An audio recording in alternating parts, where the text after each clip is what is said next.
It is too much fun. Welcome back and Happy New Year to everybody out there watching. A big global hello. How are you doing? From Inner Space here, Artist Journal, September 4th, 2023, broadcasting from the courtroom of the imagination here in Berlin, Germany. My name is Adrian Pocobelli, and I welcome you back. So let's get to it. Another beautiful work by Kuhei Yamashita. Let me double check the name here. Kuhei Yamashita, it is, who did that stunner that we started with, kind of out of nowhere with this very original style. I think we saw the TV leaking, remember, with the green. Let's very quickly bring up so that you remember this. We kind of went into a few of them. I think it was an older work, maybe. Remember this? And it was an older work, but it was posted on Twitter, and I had never seen it before. Where is it? Here it is. It's actually not that old. All this work has been released since like June. If we check the date on here, June 19th. So Kuhei Yamashita, that's already at 69 Tezos. Amazing. So has been doing really well. This awesome calculator. Yeah. So let's get into it here. So first of all, the work is beautiful here. Posted on Twitter. I missed it. Melodies captivate the audience and bring color and joy to the heart. So, but it brought up another interesting issue, which I'm seeing more and more, especially, if not exclusively, on Tezos, because, I mean, it's part of the feature that Tezos artwork is cheap is also a bug in certain respects. Let me show you how I mean. So, edition of 10. And so this is from the One Tezos shop. So Kuhei is selling these for like 68 cents each. And part of the issue with selling things almost too cheap is this is a bit of a trend that we've been seeing here. Historic Alive, they didn't do anything. But where you start seeing people trying to buy up all the works. And usually what happens, and this did not happen here, maybe because not a number here, NAN, got a copy without Historic Alive realizing. Who knows? I don't want to jump to conclusions. But something we're seeing more and more commonly on the blockchain is these kind of vandal collectors, shall we call them, who are buying up all the editions before anybody else can, and then, not in this case, which is partly why I wanted to use this case, because I'm not out to name and shame here. But then you're seeing people will burn. Say, you see this is an edition of 10. They'll buy 10, and for those that aren't familiar with blockchain technology, you can burn tokens. So then people will burn 9, let's say, and then they have their 1 of 1, and they go, hey, look at this. I just got a 1 of 1 for 10 Tezos. Okay, so that did not happen here, but it kind of looks like it was going to happen. And there was an offer by Historic Alive for the last one, and it wasn't accepted. And then eventually, to Historic Alive's credit, they were transferred back to Kuhei Yamashita. And then collectors came out and bought as normal. So this is an increasing issue, and it kind of brought up this thought in my mind, because there is a moral consideration, of course, that one thinks, first consideration here. Just because it's digital doesn't mean it's not property. This is digital property. So if people are going out and burning works, I mean, the analog would be buying, 100, a Warhol screen print edition of 100 and burning 99, like literally physically burning 99 of them so that your one is worth more. So morally, I would say it's more than morally dubious, right? This is pretty clearly, it's destroying property, digital property in this case, but property nevertheless. I mean, we all buy this art assuming that it's property. So if we destroy it, it's also property, first of all. And that's just the moral consideration. But then I asked myself, is this legal? is this legal? Like, and look, I mean, the thought crossed my mind early on. I never did anything about it because I thought it was morally questionable, and it's actually more than morally questionable. I saw it on a Turkarak edition of 3, and I saw it just sitting there for months, nobody buying any of them. I was like, oh, it's tempting, but I think at the very minimum, one would have to message the artist because the artist has their own intentions. And you see here, part of the problem, just on a, see this, royalties? Kuhei may have a strategy here that they go, oh, I'm going to sell these cheap. I want to sell out really quickly all my work, but then I'm going to capture it on the royalty here. Or maybe I think just, 25% royalty, it's actually a fairly high royalty. Here, you can have it cheap, but there's going to be a high royalty. But then if they all get burned, then what happens to Kuhei's plan all of a sudden? So one would have to contact the artist, one would think, from a moral perspective. But then I did some research, and you may actually have to contact the artist from a legal perspective. Check this out. So I asked actually first Google, is it legal to destroy artworks that I buy? And this is what came out: destruction of copyrighted works and limited legal protections. In general, someone who purchases a copyrighted work has the right to destroy it. If you buy a copyrighted book, you are free to throw it away or to give it away to someone else. However, the Visual Arts Rights Act, also known as the VARA, V-A-R-A, the Visual Arts Rights Act is a federal law that provides some additional protections for certain artworks. Its scope is extremely limited to fall within the Act. So this is how what would qualify as being protected by the Visual Artists' Rights Act. The work must be a painting, a drawing, a print, a photograph, or sculpture that has only a single copy, or that was released as a limited edition of 200 or fewer copies. So this is an edition of 10. So although the scope of this law is very limited, it looks like it qualifies, doesn't it? This is a print that was released as a limited edition of 200 or fewer. It seems actually super clear, according to Justia.com. Works released as a limited edition must be signed and consecutively numbered. If an artwork is reproduced in a publication, VARA rights still protect the original. So here there is ambiguity. But I think it could be argued, because it's on the blockchain, it is authenticated. You could argue, because it came from the wallet, it is digitally signed, but one could argue a point of contention. And consecutively numbered, well, they are numbered, so to speak. Each is a separate token.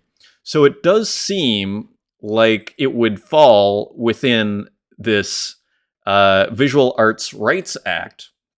Now, you might ask, this is a federal law, by the way, in the United States. So if you're actually a collector, quote unquote collector, who is basically buying up these editions and then burning them, in the United States, you may actually be violating federal law in the United States. American justice. Now, I went a little bit further here with ChatGPT just to give us context, and I don't want to dwell too far on this, but I do find it a little disturbing, which is why I think people should know. And also, people might be doing this without being aware that they're violating the law, potentially. I'm not a lawyer. This is not legal advice, but people should know.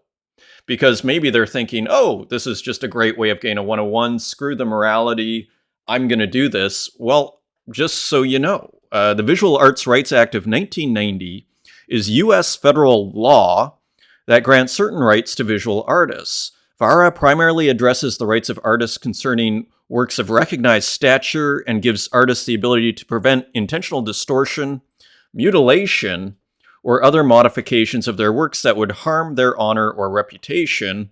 It also grants artists the right to prevent any destruction of certain works of art, and in some instances could require the owner of the work to give notice to the artist if the artwork is to be removed or altered.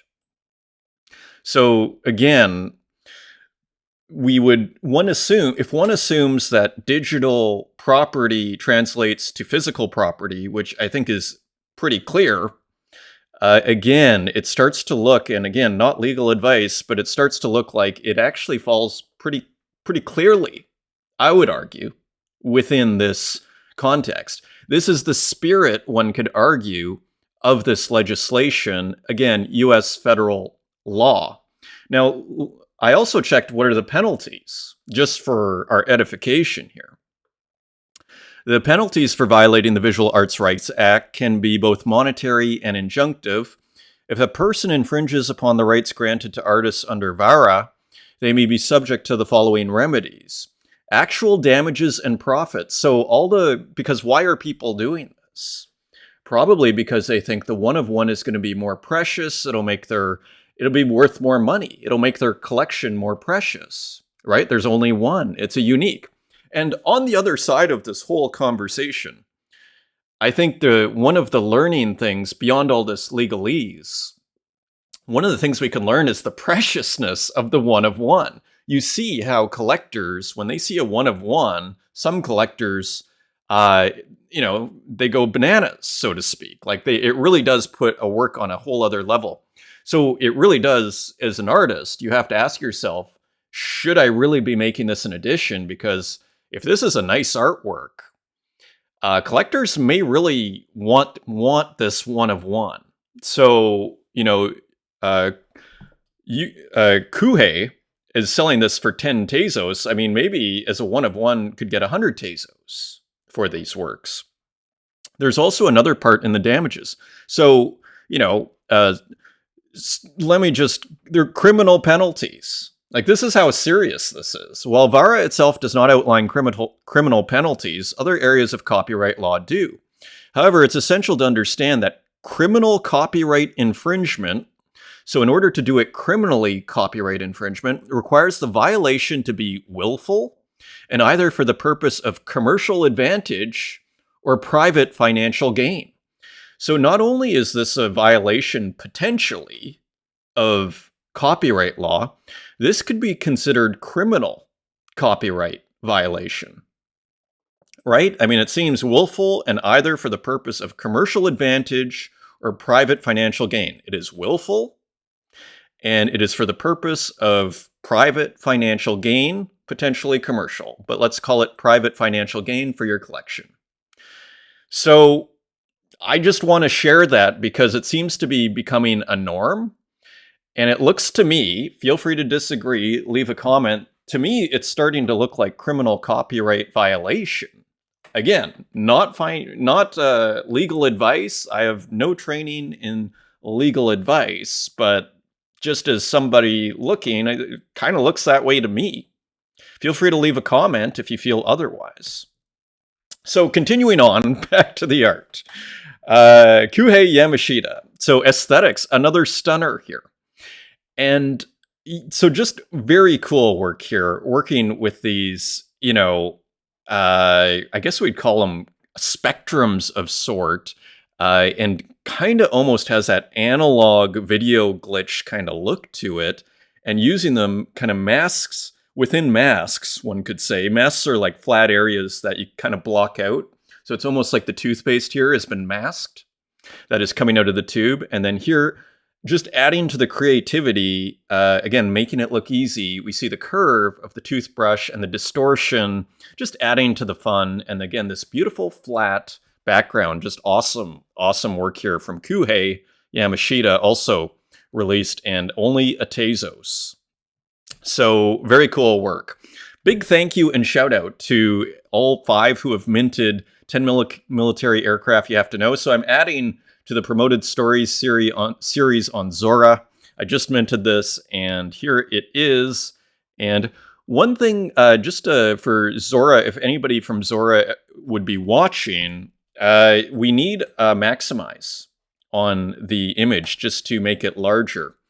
That would be my one request. Otherwise, it's a fantastic platform. Very fun.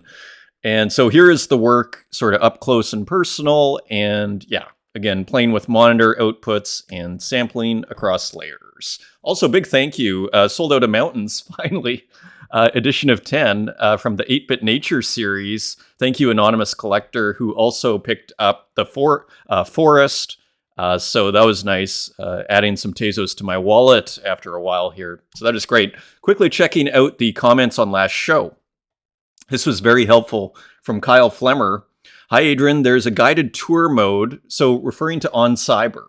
Remember if you saw last episode, how I was mentioning I just want a guided tour button on Cyber so I don't need to navigate. There is a guided tour mode that takes you through the On Cyber gallery. If you click on the button with 9 dots next to your PFP at the bottom, it will bring up a menu with the tour option. It's hands-free, but you can skip ahead to speed things up. So very helpful. So I'm thrilled to hear that they actually have that. So we'll have to test that out. Kyle Flemmer, thank you for the comment. Also, thank you, Score, for the comment. This is Gons. You're welcome.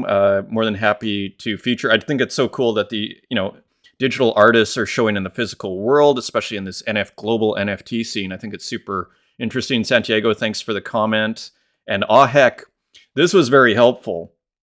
Artist who pulled the paper through the printers was Wade Guyton, and everybody should know who Wade Guyton is. Let me just see if I can search Google for Wade Guyton. So a very, very cool artist.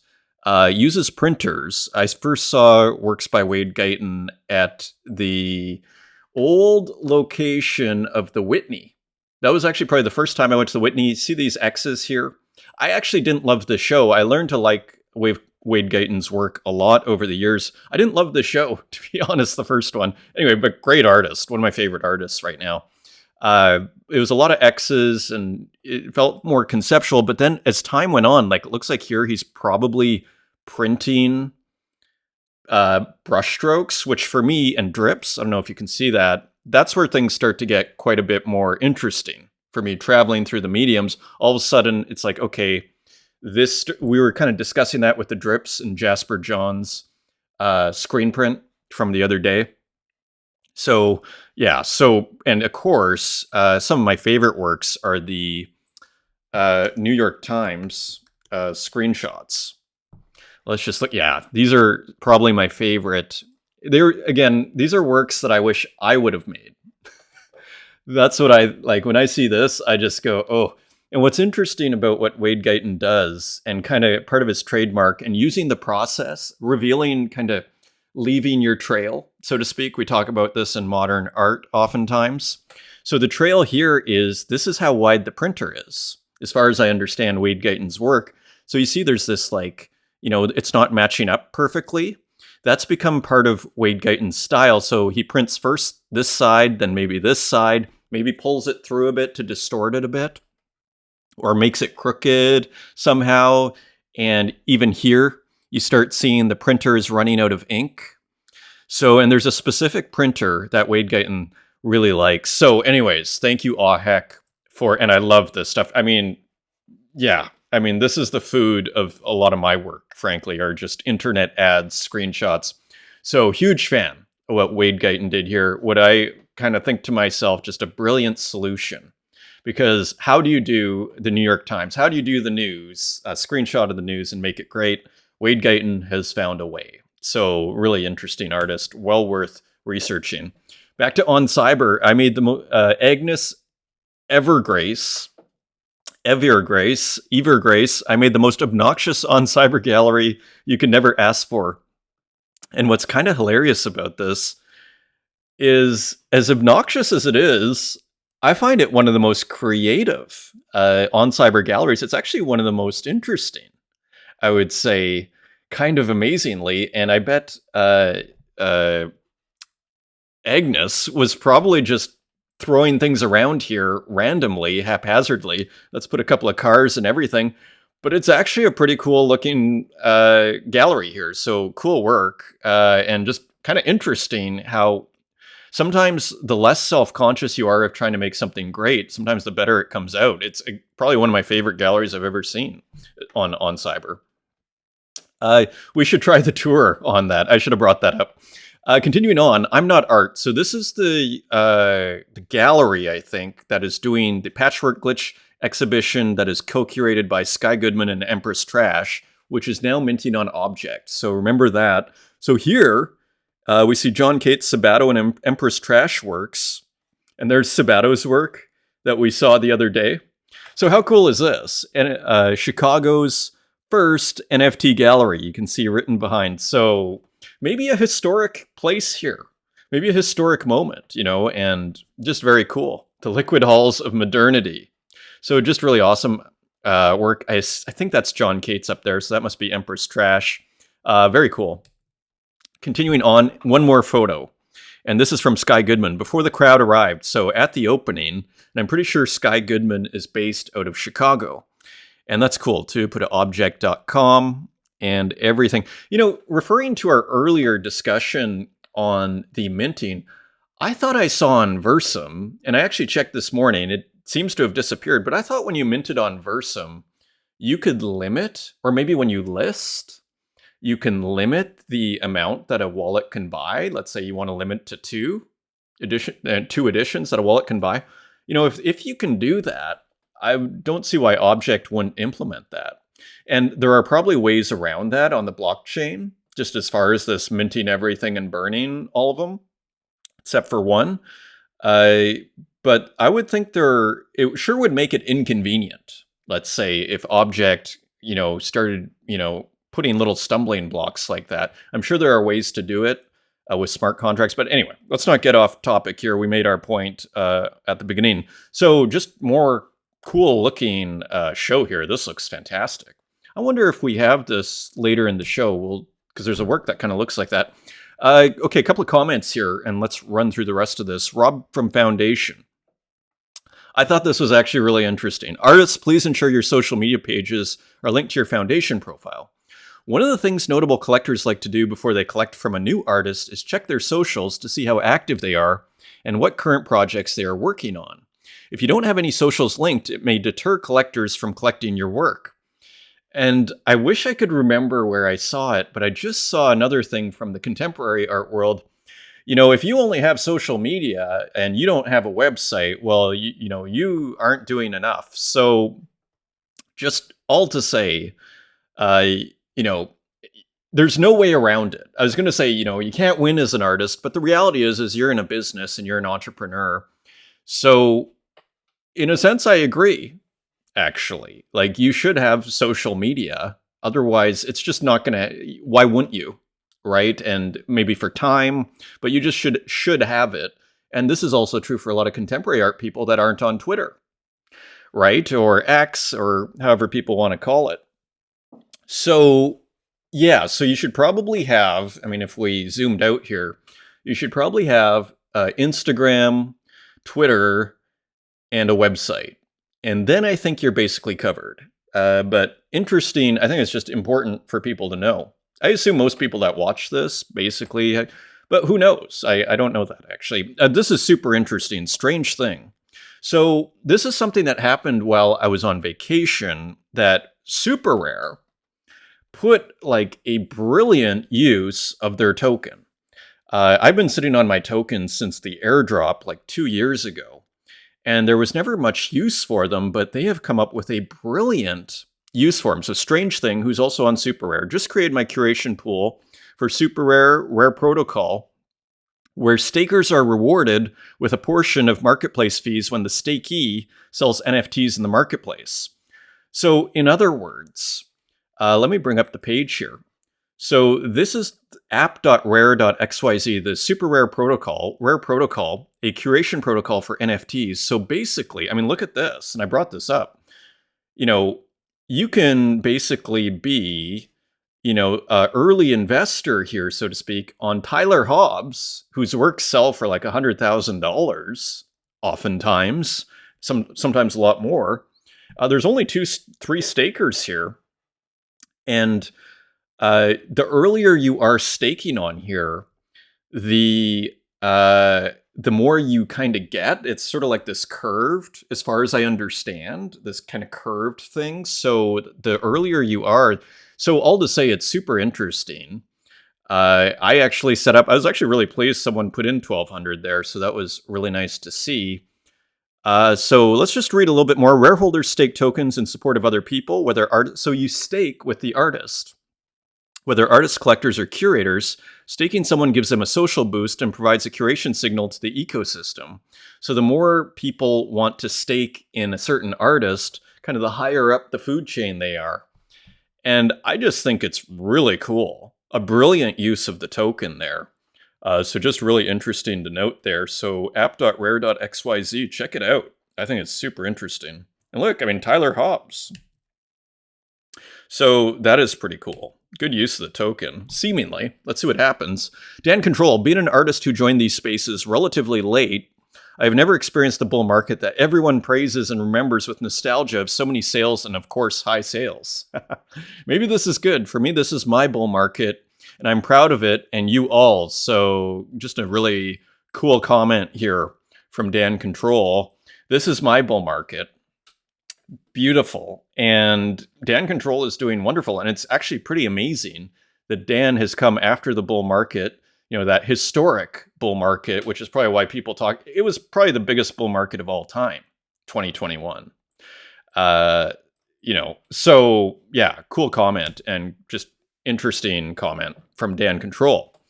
Mech.txt, special notes to other artists, especially to the ones that have just started fresh, something I wish I knew very early on. To date, I've never gotten invited to any galleries or gated art market elites. Never got my work chosen to be displayed on any big screens in random metropolitan junctions and buildings across the world. Very rarely displayed on featured section and even on the platforms that I use the most. And that's like a pretty prominent artist, Mech.txt, in this space. It's a nice thing to have your work displayed on these places, and it certainly is a big plus that everyone would love to have. But that's not the focus. We have to remember that our genuine audience, our genuine appreciators, came mostly as a side effect of our daily interaction with people, especially here in the town hall. The one who's responsible and frankly has the power to connect with our appreciators isn't galleries or the elite art markets, but us. And I just want to add to this, I think it's sort of like the older you get, the less you care about, at least in my experience, the less I care about any of these things, especially with the blockchain. In a sense, you could argue your audience isn't even born yet. So, and a lot of these, and the more I go out to like physical art world situations, the more I just want to go back to this digital world. It's so much easier and funner and lighter. It's a lighter experience. Like here, it's just like, it's fun. It's funner. So let's continue here. And also, it's a hard task to filter artworks and artists to be featured, to be included in exhibitions. And if our works didn't get chosen, it doesn't mean that our work is bad or that some of them have malicious intent to deliberately leave us out. Sometimes it's just very easy to miss one out in a million. And absolutely, don't be discouraged. Keep going. So exactly. And I just echo that whole comment. And here's just a beautiful work here by Mech.txt, again, playing with the classical, and you just see the process again. So putting the outline first, and then filling it in. So you almost see how manual Mech.txt works, and you wonder if this was traced or if he's still putting it side by side. Because again, maybe just doing the outline, you could trace and then do everything else manually. But anyway, looking great in Aseprite. I thought this was interesting. This is Jamie Derringer. I'm not sure if we've looked at their work. I actually brought up a work of theirs on Twitter just to give you an idea. So Jamie Derringer is doing some weaving. GM making slow progress on this weaving. So again, you see sort of the style of the digital artwork, and then you see the beauty that comes out in the weaving process. So just really beautiful. And I don't know if I assume this is all being done manually, but I don't know. And I think we saw Kristen Roos doing this a few months ago. And imagine you did like a Mech.txt done with textile. And again, textile, fascinating tradition. I mean, if you go to, I think it's the Victoria and Someone Museum, it's a big the main design museum in London. You can see the Raphael's tapestries. And there is a great tradition of tapestry, and it's just a really, and something happens, as I like to say, that alchemical transformation that happens when you're, traveling through the mediums, and we see it here. So just very interesting work there. This was also interesting. Remy Forte. So remember, Remy Forte is a programmer. So I assume, and I may not be correct, but I bet you this is all being done with programming. And what's so interesting about that is we see all the random, it looks very arty, shall we say. It looks very manual, the way this is all being kind of done. So really impressive, if that's in fact what this is. Moving to our kind of buffet of artworks here, look at this stunner by Pamelo Cerrone. My mom was actually telling me how to pronounce, is it Cerrone, maybe? How to pronounce the C. I should know with Italian background. I'm learning Italian, so I'm going to work on my pronunciation here. Look at how beautiful this is. Actually, Pamelo put out 2 brilliant artworks. This one is for being auctioned at a minimum bid of 25 Tezos for this 1 of 1. There's a day left. A stunning, stunning work here. Pamelo has been super prolific, and again, kind of reminds me of like Ed Marola by making so much work. It's just like you're increasing your odds for putting out gorgeous masterpieces. Remember, the artist is present? No, not the artist, the dreamer is present, or the artist is dreaming. Remember, the artist is dreaming? This is like, to me, Pamelo just keeps producing, and then bam, a double kind of header here. And look at this. So this is a collaboration with Fatsu Dem, who is the musician.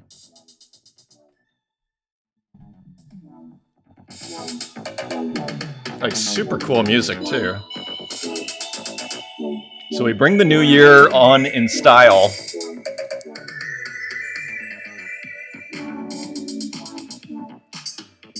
Almost feels like Robert Fripp. It's like a analog synth version of Robert Fripp or something. So pretty rad. Like super cool. 13 Tezos, edition of 10. There is 1 left, so that is on secondary. And then it's 16. So these sold for only four Tezos, 20 cents. So $3. You could have bought this. Insanely cool. And look, you even see the synth. So yeah, really cool work there from Pamelo. Congratulations on that. Internet Fights. So this is interesting. LXTXCX. So kind of not going to say a new direction here, but it kind of feels like a bit, not a total leap, but a new plane here. Let me show you actually their other work here. So really cool kind of internet, kind of has that post-internet feel, Windows, retro. You got the old Hourglass here, the old Windows 95 operating system, iconography, the emojis, and you see the self-conscious kind of, digital pixelation, shall we say.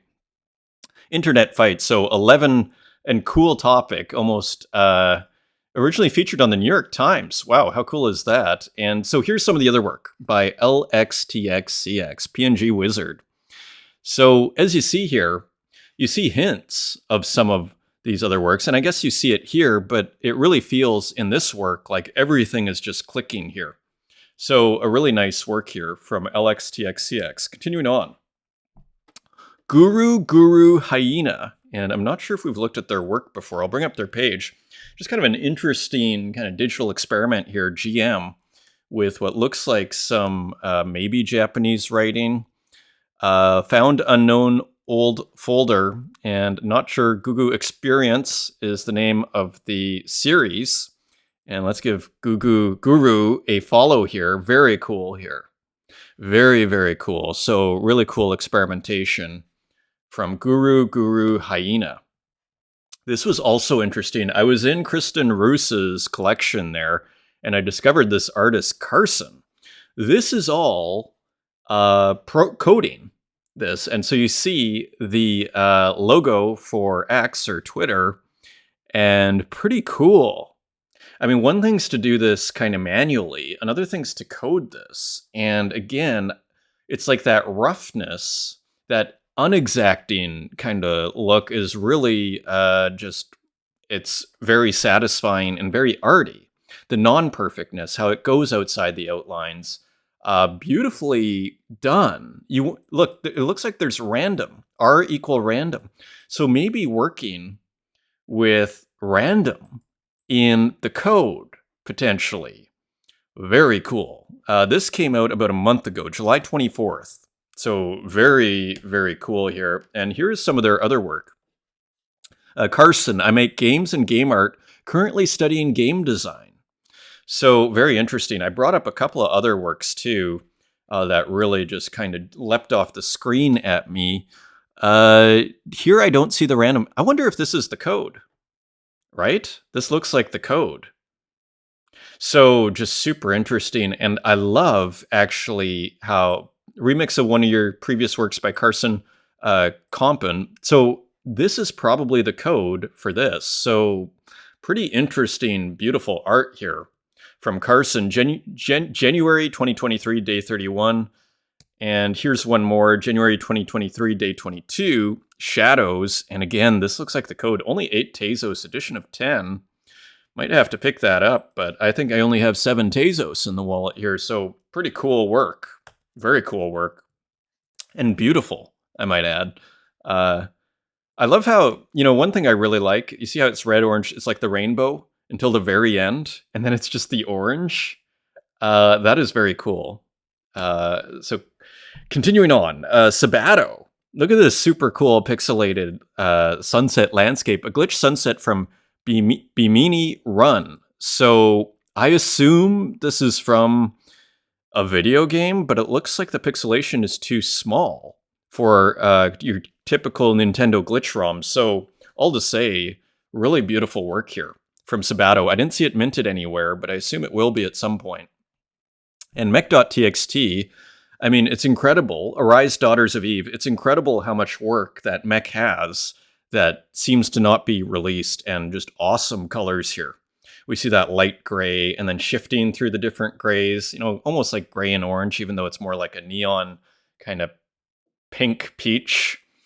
Just really interesting. Incredible how much work mech.txt puts out. Making it look easy. Side Hustle. So we know Side Hustle.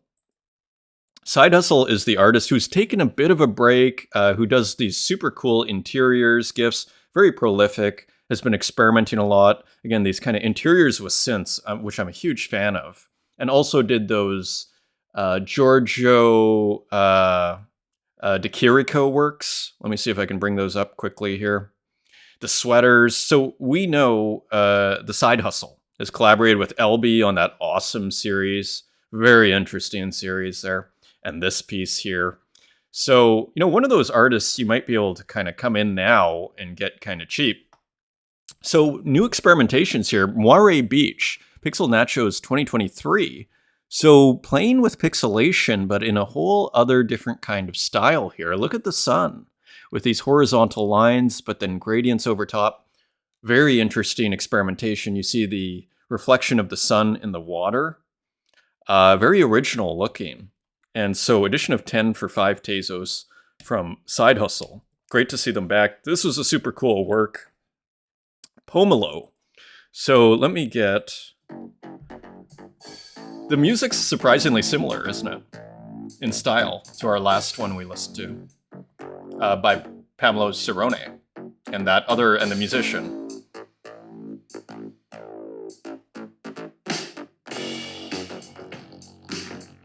So very cool. See this retro vinyl. Maybe cigarettes here, not sure. So 2 minutes and 42 seconds here.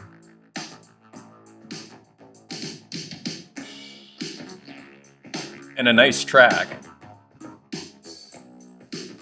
So before I start violating copyright here, I will have to stop that, but that is an edition of 1, and I think it sold for 10 Tezos. EarlReno.Tez got a wonderful deal there. Got it for like $6-7. Here's some of Pomelo's other work. Making and collecting art. And here you see so you see here, almost like kind of a leap of sorts. It's great to see because all of a sudden, this is cool, but it seems like in terms of, let's say, the ambition of the work, this is kind of next level in a sense, feeling. So beautiful work here. Very beautiful. From Pomelo, Timothy Julien with a new experimentation, Shortscape. And let's just check the time. Got to speed up here. So you got to love where this is going. And I see it with myself as well. It's sort of like the more you practice, you just have to put time into it. And the more you do it, the more you're going to like the results. And that's what I see across the board here.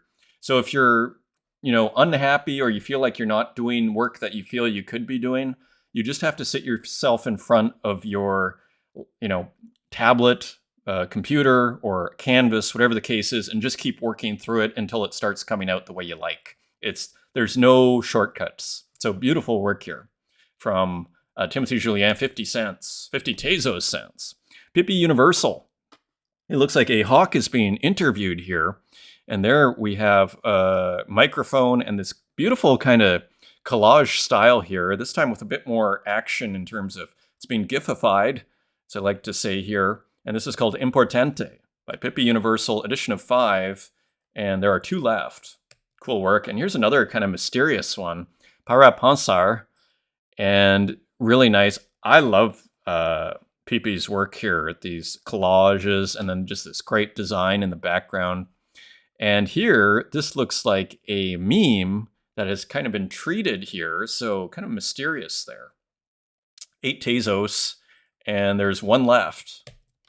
And continuing on, Wasteman Goldminovich with another failed artist, 36, self-portrait cactus. So this looks like the failed artist is trying to paint with a hot dog and mustard, perhaps, or yellow paint. And there are the black fries here. And the artist is actually painting themselves, so self-referential. So almost a inner portrait here. And here's cactus. So here are some cigarettes. So just more really cool work here from Wasteman Goldminovich. And I have to say, I quite like the contrast that's created with this spray paint. It's quite nicely done. So nice work here. Open edition for 69 cents each. Diego Barro, back on the scene. Some sunsets look alike, and this is a brand new work here. Putting the colors here, leaving the process a little bit, the title and the signature. And so beautiful sunset here using Procreate. Digital drawing made on Procreate and iPad. Only a Tezos 50, and there are 9 left. Great to see Diego Barro, I believe out of Argentina, who just had that show about a month ago with the ballpoint pen. Yuri, Time to Get Tired Again. So I haven't seen this before. So it looks like just cool experimentation from Yuri J here. Always experimenting and doing interesting things. Human Kernel, president of Profile Pictures. So another profile picture here. I believe this is a 1 of 1. Kind of has a bit of a glitch ROM feel in the background, but maybe that's just patterning and, classic human kernel sort of look where each kind of area is almost an outline to be treated differently with different patterning. This is made with love from you and to you. So maybe this was sent to someone. Or no, it was done as a auction. So sold for 50 Tezos. So nice work from Human Kernel. And Grimoire, Love is Blind, Deaf, and Dumb. So cool work here. I'm not going to leave it on for too long because of the flash. Classic, crypto art with the surveillance camera. And Cuda, Yield to Unknown. And this is an edition of 15, and it looks like it's sold out on primary already. Some cool pixel art with almost a sci-fi sort of feeling here. If this was black and white, you could almost see a Popple influence, but quite different at the same time. Would hang well in the same room, let's just put it that way. So some cool sci-fi pixel art here from Cuda. Yield to Unknown, buy on secondary for 10 Tezos. Continuing on, Silva Santus with some Nintendo glitch ROMs here. A couple, Escape, Afterburner 2. So staying real prolific and consistent. And so keeping it interesting here. The flying and the racing games tend to do quite well or tend to look pretty exciting. So nice work there. And here's another one, Roll Up. So playing with this kind of scroll, this vertical scroll that we saw with the waterfall, I believe, way back when. maybe 6 weeks ago. So very interesting and cool work from Silva Santus here. Buy for 50 cents, edition of 50. Continuing on, Mika Aladev, artifact number 30. So cool, just kind of glitchery here, and pixelation, digitalia, whatever you want to call it. You can see it's a body, but it is being quite, treated, shall we say, glitched. And so just cool work. 5,000 by 5,000, edition of 3, selling out at 12 Tezos each. Lorna Mills with a cool nature work here and a nice warm green background there. And this beautiful flowers here opening up. And so that I saw on Instagram. I didn't see it minted anywhere. And another flower, Tegenhoff, an edition of 1 for 20 Tezos here. And some nice kind of, dithered pixel art, seemingly. And a beautiful rose, painting a rose. Tegenhoff, 20 Tezos. Only $13. So it's a great time to collect right now. Datura. I don't think we looked at this. I may be wrong on that. This is an edition of 1 for 60 Tezos. I feel like I would have remembered that. Babylon 102. So a nice abstract here by Datura. Very nice work here with some nice color and just interesting, what I want to call mark making with these, not quite square pixels here. Cellular automatic glitches. So interesting work. 60 Tezos. Dave, also known as Bees and Bombs on Twitter, with a cool animated abstract here. Very smooth, kind of vector looking. So kind of breathing here. Interesting work. Spiegels Maskinen. I almost wanted to drag that across like a GLB. This is an open edition for 20 Tezos each. It's called Prismatic, playing with the cathode ray tube prison. So just make this a little bit bigger here from Spiegels. Playing with the old retro tech, the light from the old retro TVs here. Cathode ray tube prism. Cool work. And continuing on, another kind of retro TV. This is what we remember, at least in the 80s when I was growing up. Interesting piece. I think I saw this also in Kristen Roos's collection. I'm Not Art, Chicago, and JX Kano. CRT Flux Phaser, SMPTE, color bars processing.